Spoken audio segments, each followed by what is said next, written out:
করে বাইতুল মামুরের চারপাশে, 70,000 করে ফেরেশতা ঢুকে ইবাদত করে বের হয়ে যায়। Up to the day of judgement, কিয়ামত পর্যন্ত আর কেউ আরেকবার ওই বাইতুল মামুরে ঢোকার সুযোগ পায় না। কোন সুবহানাল্লাহ। তার ঠিক বরাবর নিচে আমাদের কাবা। প্রথমে এই কাবাকে তৈরি করলো ফেরেশতারা, তারপর তৈরি করলো সাইয়েদনা আদম, ওনার হাত লাগলো। সাইয়েদনা নূহ আলাইহিস সালামের সময় এমন প্লাবন হলো, বন্যা, ফ্লাড, ড্রাস্টিক্যালি ফ্লাড, সব ভেঙে চুরে শেষ, কাবাও শেষ।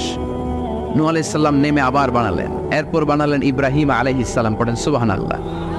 আল্লাহ একটা ফ্রেম দিলেন, ইব্রাহিম এতটুকু উঁচু করবা আমার ঘরটাতে, এতটুকু প্রশস্ত করবা, এতটুকু লম্বা করবা। কিন্তু উনি তো এত লম্বা না, এত লম্বা করবে কেমনে? নাগাল পায় না, বানানোর পরে দাঁড়িয়ে আছে, আর উপরের দিকে উঠতে পারে না। আল্লাহ বললেন, don't worry about it, I am sending a beautiful stone from paradise.